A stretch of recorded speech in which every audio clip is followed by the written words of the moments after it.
that the fountainhead of the ancient Christian ethic was here.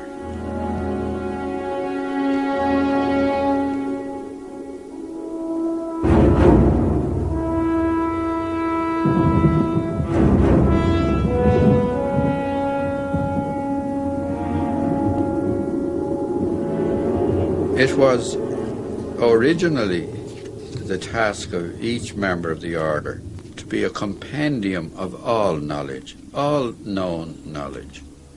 That was the reason for the long term of training.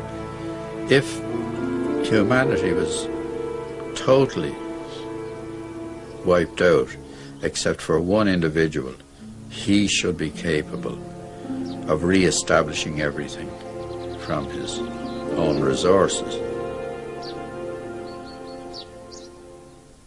In an old farmhouse in the south of Ireland lives Ben McBrady, a 72-year-old retired civil servant at the Dublin court. His material needs are few, and he manages well on his small pension.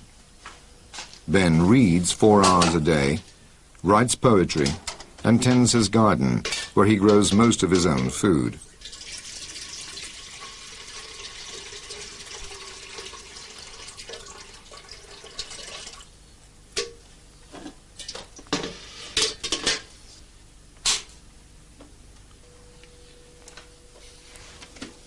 His friends call him the Druid. Many of his ancestors were Druids, but at the same time belonged to a secret order, of which Ben may be the last member.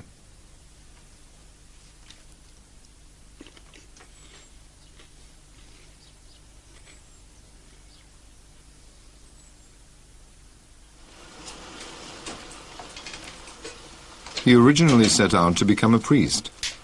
Then his uncle, who was a disciple of this mysterious order, changed Ben's destiny by selecting him to become a member. The training started at his 12th birthday and took 18 years to complete.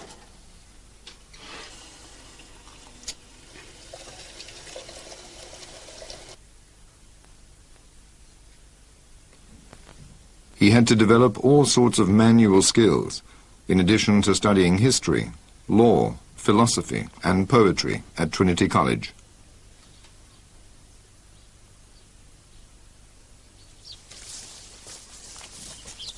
At 30, his training was completed, and Ben became part of an isolated triad within the order. Unfortunately, the 2 other members of his triad, Milo and Casimir, died unexpectedly. So now, Ben is alone.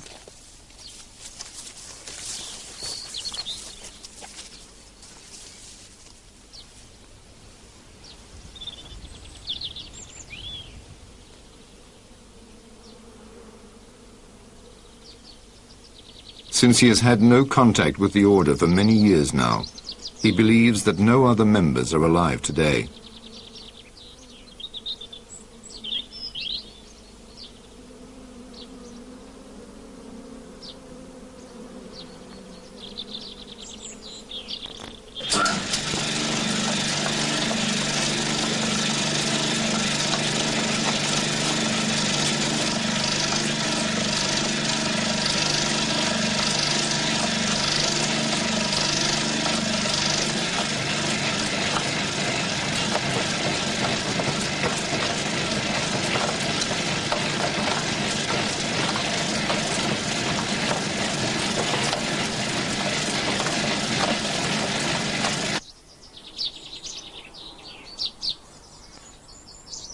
Ben's story could be the final chapter in a long and fascinating history.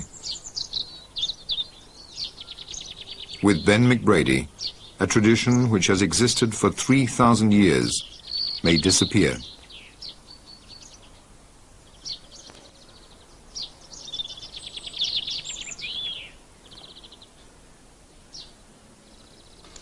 The order of which I may be the last member, by tradition, came into existence after the last great cataclysm or catastrophe which affected the world. Now, with these great and terrible impacts on the earth by great electrical storms being caught up in the tails of meteors or showers of meteorites, civilization as we know it was totally destroyed.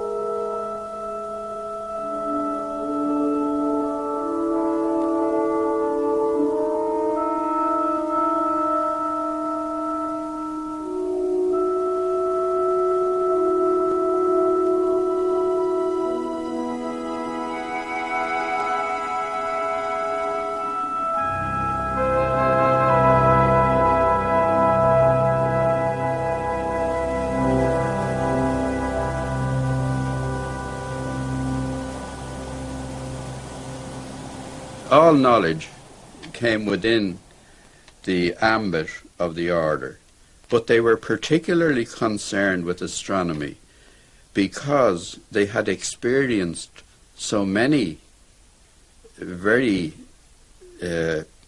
significant calamities. And it was thought that a full knowledge of astronomy would enable enable them to predict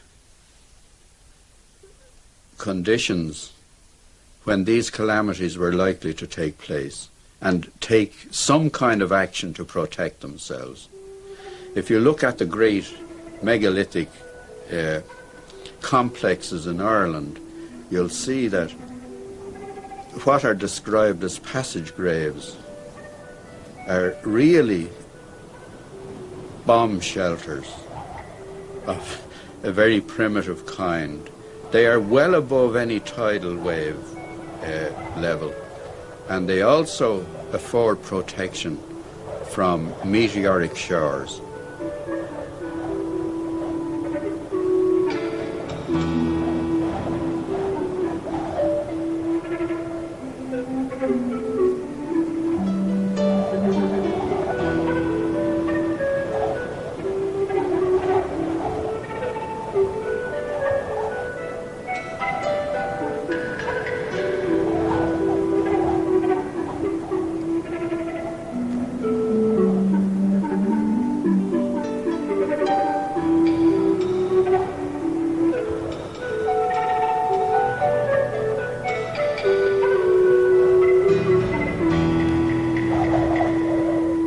These shelters from aerial bombardment are very common, and they're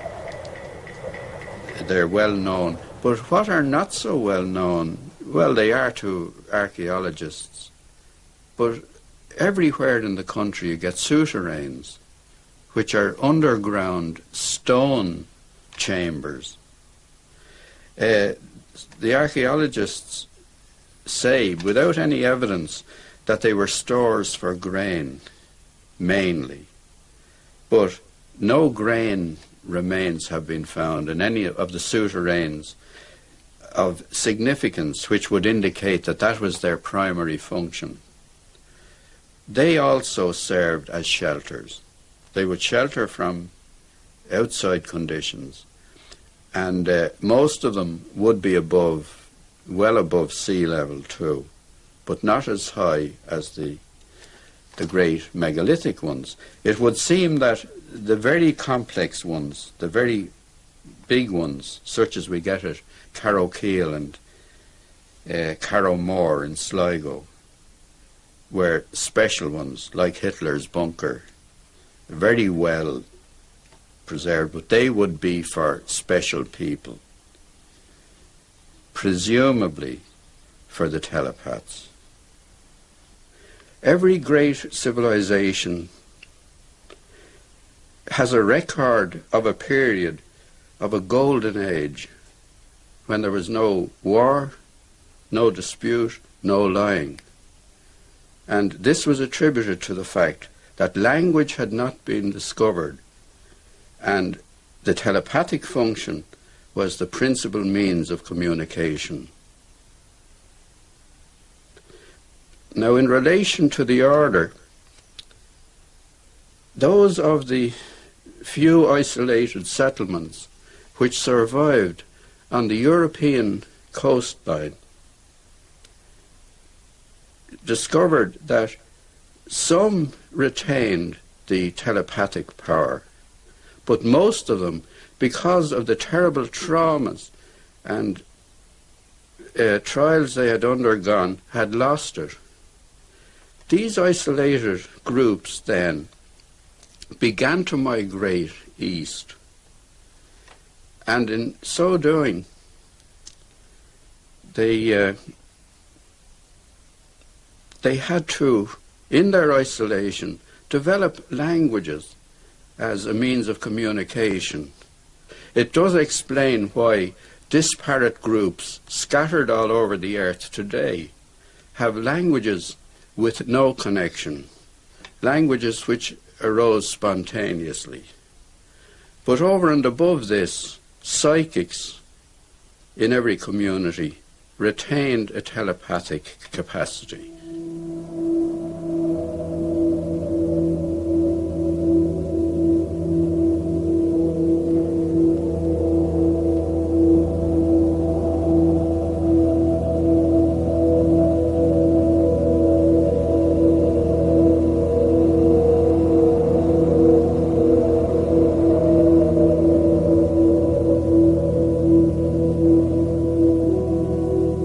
Members of the groups who emigrated east returned to the west. The last people to settle down ended up in Ireland.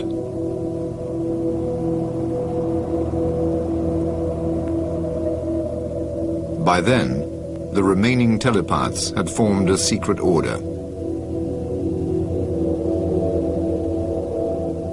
The order at every stage had to remain outside society, within it, but at the same time not of it. A secret order. Secrecy is not something which we think a good thing, but it is essential for survival. And as society developed, it became more and more essential for survival. The old saying is, where do you hide a pebble but on the beach? You can't keep your order secret by going off into a remote place, into a monastery, and cutting yourself off from civilization. It's essential that you interpenetrate the society. Not for any purpose of power, which is the usual aim of most secret societies, but for your own protection.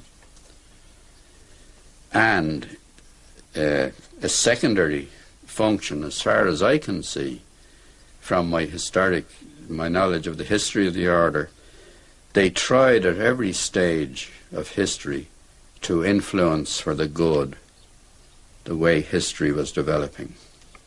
And their peculiar faculties gave them the capacity to do so. So they may have saved a few bad calamities in that fashion, that's social calamities. The dangers were very great. The telepathic capacity is the great danger. It's the great source of danger. Kings, princes, made prisoners of telepaths to use them to interpret the thinking of those around them, to know who are their enemies, where the threats came from.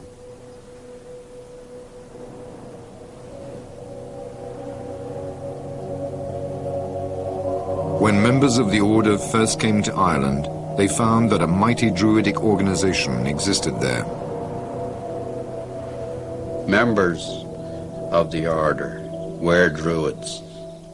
They infiltrated the Druidic organization, which was a highly complex one, and slightly, well, not slightly, but considerably different in Ireland from the continental Druids who are described by Caesar in his De Bello Gallicus. the Gallic Wars.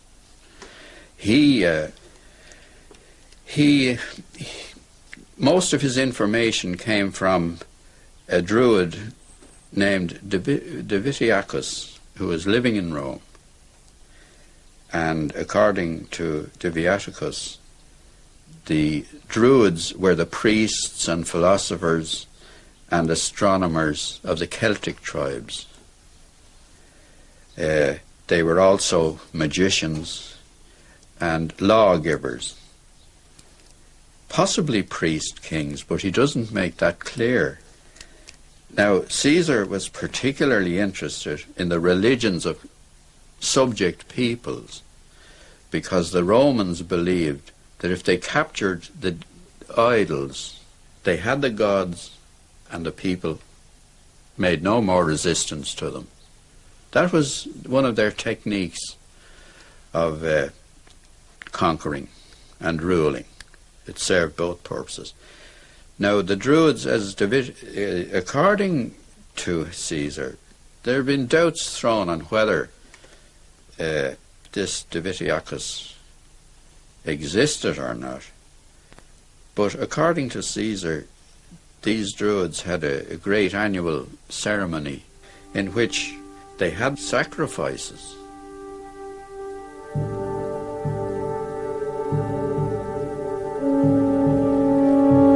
Historians nowadays agree with Ben that no human sacrifices took place in Ireland. However, the Irish Druids did have their ceremonies, among which were the celebrating of Beltane at the beginning of May and Samhain in November.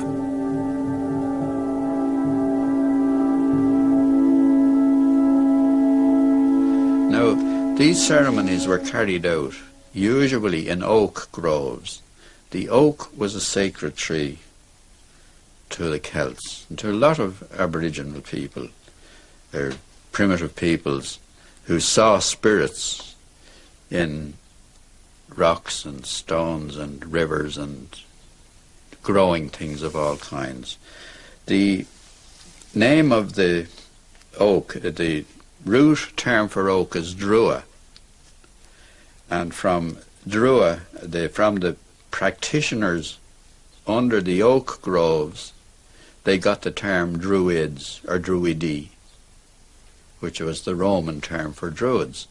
Now in Ireland, by coincidence, synchronicity, call it what you like, the Druidic order were worshippers of the god of the sunset, the Da Rua, the red god.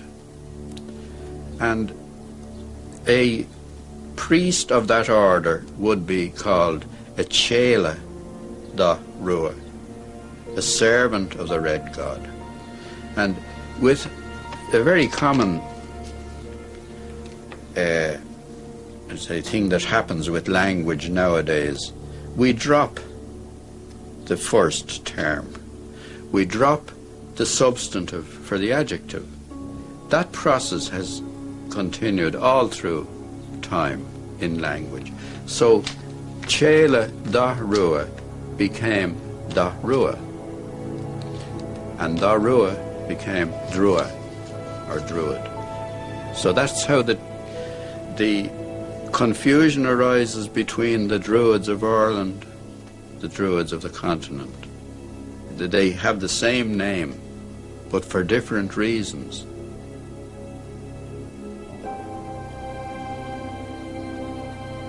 Possibly a lot of the fame and esteem that the Druids earned for their knowledge and wisdom derived from the fact that members of the order were among them.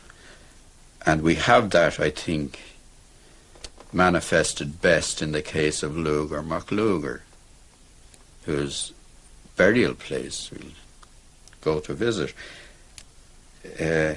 MacLugar was the most important Druid of his time, also a member of the order, and appears to have been an ancestor of mine. For many centuries, priest kings ruled the kingdoms of Ireland. In the 12th century, the leadership function was split in two. The Herenach took care of the worldly matters, while the bishop was responsible for spiritual affairs. Both were hereditary functions until 1699. The genealogies have been manipulated by early Christian historians to suit their own ends. But I am connected with the diocese of the two Kilmores. A Herenach of the two Kilmores could only come from the one bloodline, which is mine. And MacLugar is the ancestor of the earliest recorded Herenach of the two Kilmores. He is the one who is named as the ancestor of nearly the whole pantheon of early Irish saints. According to official history, the Archdruid Duftar MacLugar was baptized by St. Patrick in the 5th century. Duftar was the son of Lugar MacLugar. The same Duftar MacLugar was the father of St. Bridget. If we go to the early history of Christianity in this country, the traditional view is that St. Patrick came here as a captive in the 5th century. But by our tradition is that if ever he existed, he came here in the 2nd century. Thomas Carlyle, the great English writer, historian, he was told once that there were 30,000 words written to prove that St. Patrick came to Ireland. And he said that there are just as many lies.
There's a great corpus of written material about St. Patrick and early Christianity in Ireland.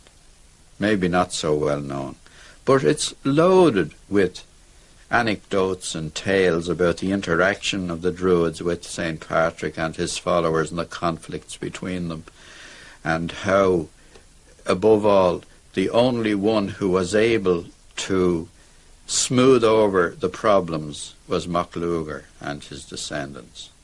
And MacLugar is in the annals, which are definitive, but were altered to suit.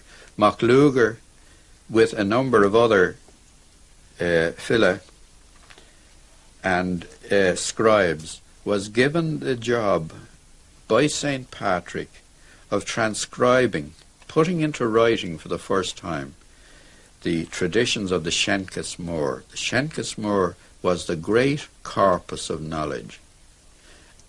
It's well known to modern scholars that the genealogies were meddled with. The lists of the kings were meddled with to fit in with a time scale that was wrong, and to phase out the pagan influence, which was still there, to endeavour to phase it out. So our annals start with the year 432. our written annals, which is the year in which St. Patrick is claimed to have arrived. And to me, I can see MacLugar as one of these great characters who emerge in a few generations and totally transform the character of a society. It has happened. But because of the conflicts between paganism, Christianity, he is written out of history, ultimately. I look on him as the inventor of Christianity after St. Paul. St. Paul invented the Roman Christianity. MacLugar and his group were the philosophers who laid out the main tenets of pure Christianity.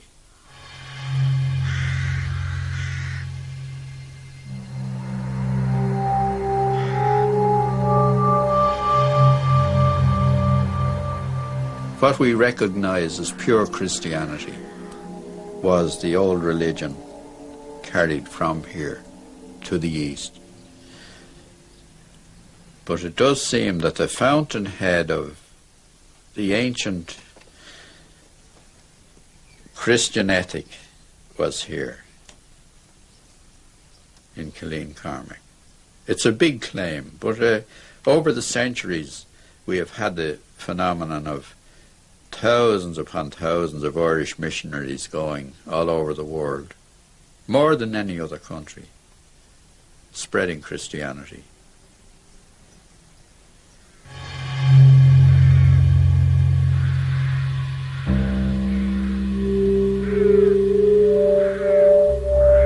Killeen Cormac is the burial place of Lugar MacLugar and his son Duftall MacLugar. The mortal remains of other Druids, kings and saints are also buried here. Yet Killeen Cormac is not an Irish national monument, nor is it listed in any tourist guide. It is not even signposted. It is a secret and magical place.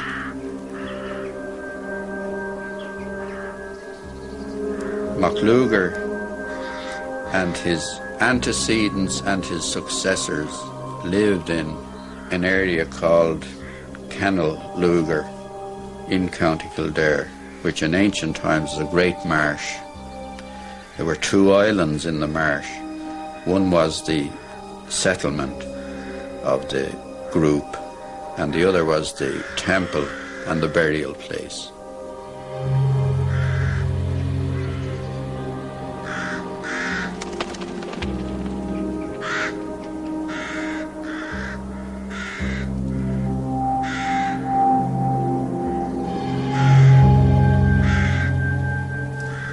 The ancient stones there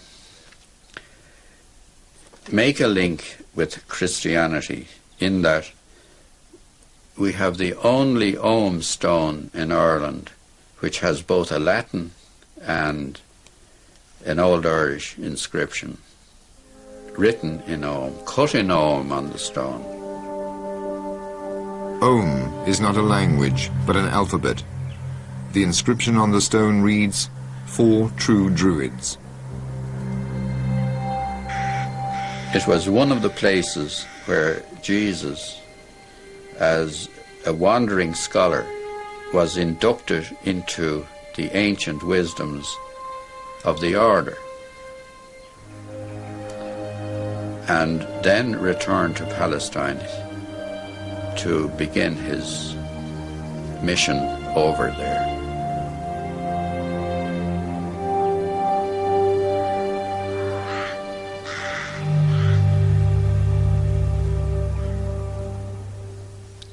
And up to the last century, a place was pointed out as the Jew's house. It didn't mean that that was simply where Jesus stayed, but that was where Jewish scholars were located. Scholars came from all over the world to ancient Ireland, and that drift continued well into medieval times. there were over 5,000 foreign students in the great school. Clonmacnoise had that number, but the more important school was in the Midlands, Clonard, St. Finian's School at Clonard. That was the school where St. Columkill was educated.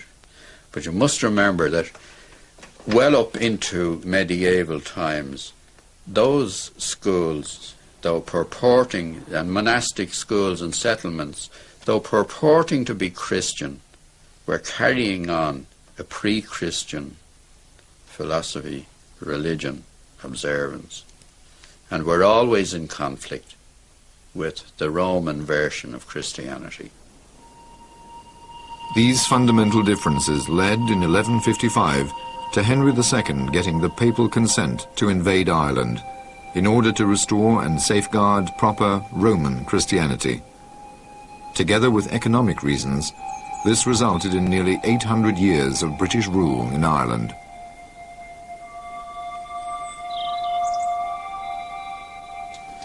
The real explanation, I suppose, is that paganism, or pre-Christian Christianity, was so well rooted here that they wouldn't allow any new form of it to come in.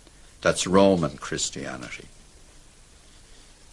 That we still carried on the ancient philosophies and beliefs, and some of the solar worship which was absorbed into Christianity. If we can't see the very early churches, but the earliest we have clearly are just small temples for solar worship.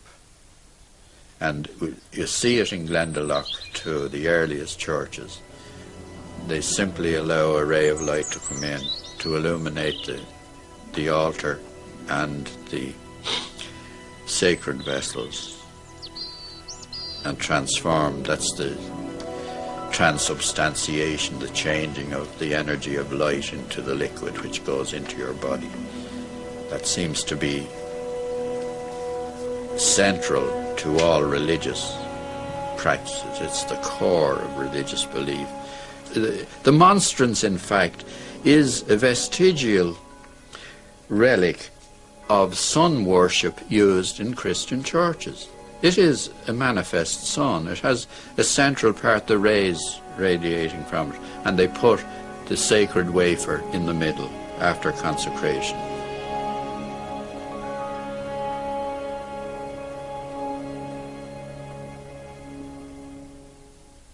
Each king had his Druid. But Christianity, they were incompatible with Christianity, and they disappeared as a group. The order, however, continued to survive by adapting itself to Christianity and becoming part of the Christian organization, but keeping its traditions, keeping its beliefs, and acting inside Christianity, the Christian matrix. And that wasn't simply in Ireland, but all over Europe. And we find then MacLuger not only adopting Christianity, but becoming the ancestor, as the genealogy shows, the ancestor of most of the early Christian saints in Ireland, and the ancestor of the royal houses, including my own, the bishops of the two Kilmores. Consequently, a good proportion of the order existed within monastic communities, religions of all kinds. In this country, it may have narrowed down the number in that, so far as I'm aware, the surviving members of the order had to have several primary requirements for admission. A, they had to have telepathic power. B, they had to be poets. C, they had to be of the priestly bloodline. And in ancient Ireland, the priestly bloodline was the ruling line, because it was priest kings who ruled. It's very likely that some of the very prominent and very strange religious characters in medieval times were members of the order. They did manifest the qualities of those of the order. From my study of history, that appears to me to be the case. From the 6th and up into the 9th century, there were missionaries, Irish missionaries, were keeping in contact with the continent and founding monasteries all over Europe. But these monasteries, because I think of the influence of the order, were monasteries of Pelagianism, not of the Christianity as we know it. Pelagius was eventually condemned as the arch-heretic. He was the first and the greatest heretic according to Christian history. But in fact, Pelagianism was the ancient religion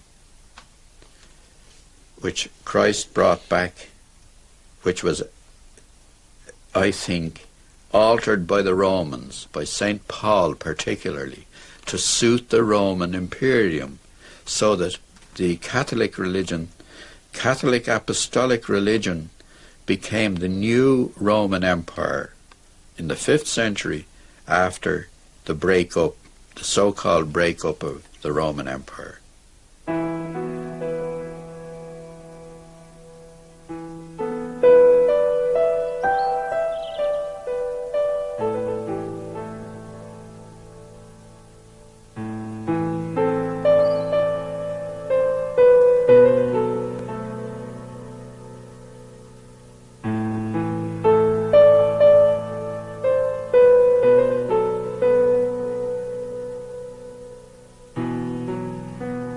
It was originally the task of each member of the order to be a compendium of all knowledge, all known knowledge.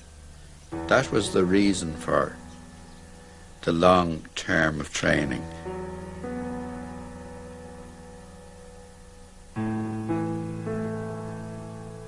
If humanity was totally wiped out, except for one individual, he should be capable of re-establishing everything from his own resources.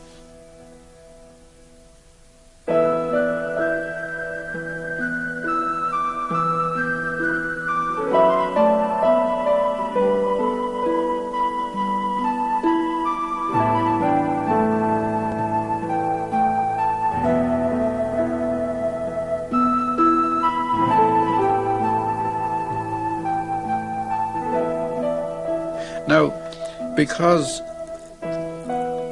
in the last 2 centuries, because of the exponential increase in knowledge and techniques and skills, medicine, everything, it wouldn't be within the compass of a single human mind, or you wouldn't have the time to train someone to encompass everything.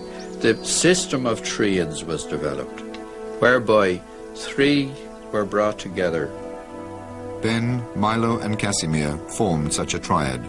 Because of their telepathic powers, each was able to draw on the other's knowledge.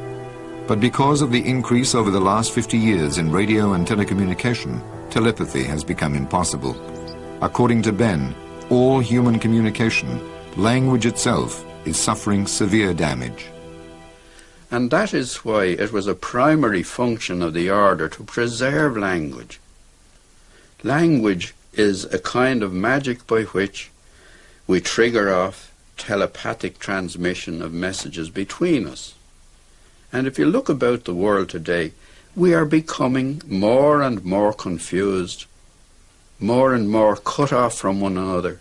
We're all living in our own little realms of unknowing.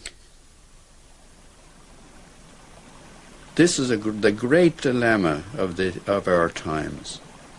We will never have an end to cruelty and war and oppression and greed and all these evils that we see bubbling all the time. This is a thing which I believe very strong. I know it. I don't just believe it. I know it. I see it about me and I sense it. There has to be a great revolution of the spirit. Otherwise, the world is finished. It doesn't need the atomic bomb. It doesn't need any of the worst horrors of modern technology, the smart bomb, mustard gas, nerve gas. We will destroy ourselves in some other fashion. But it's essential the amnesia is got rid of, that we get back to a state of primitive thinking, clear. Technology must be brought under proper control. We, in the order, we never condemn technology because it has given great benefits to humanity. It has taken away a lot of suffering and pain in medicine, and it has enabled knowledge to be diffused much better. But at the same time, it has outstripped the development of the spirit. And then the evil side of technology. We've seen its results everywhere. So this revolution of the spirit will have to be achieved. And this time it'll have to be achieved without the help of the order. So the order has ceased, in my opinion, to have any further function in society. When people say to me, "Oh, do you not feel in despair because you think you're the last of the order?" And I quote Tennyson to them. Tennyson says, "The old order changeth, yielding place to new, and God fulfills himself in many ways, lest one good custom should corrupt the world." We must change.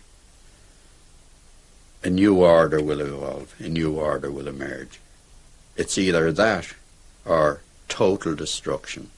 And when I say total destruction, it doesn't mean absolute annihilation, but the ending of things as we understand them.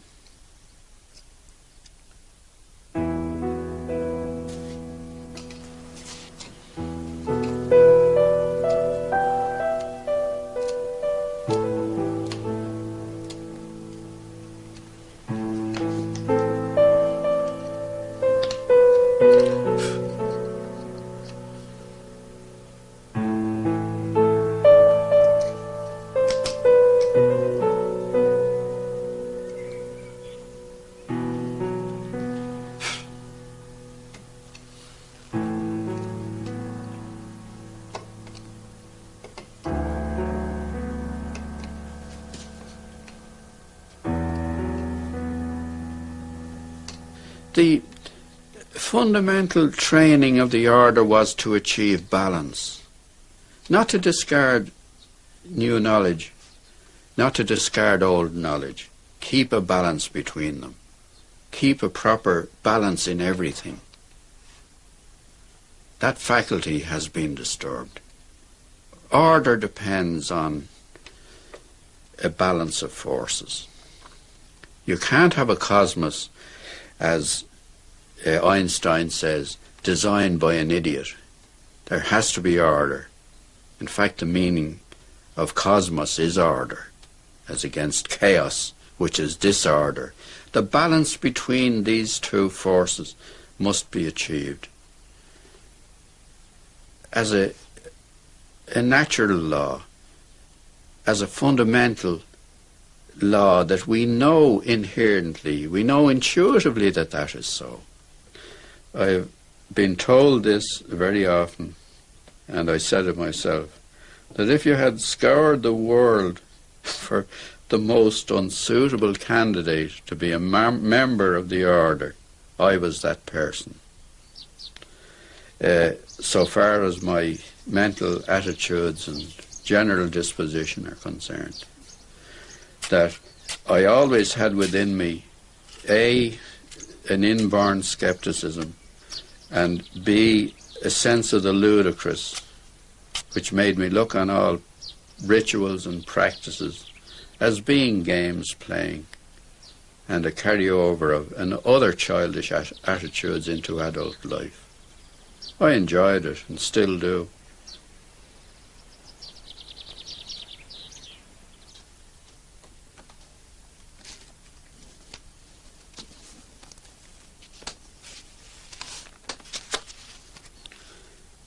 He kissed me under the Moorish wall, and I thought, well, as well him as another.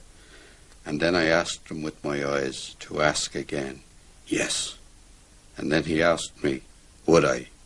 Yes, to say yes, my mountain flower.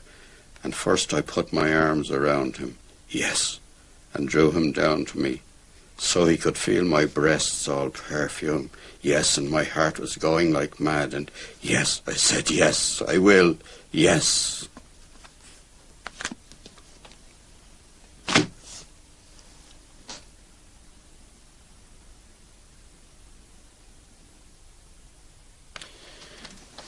The way I look at life is what distinguishes, say, great writers like Joyce from others is that they are yea-sayers to life. The last sentence in Ulysses is yes, yes, yes.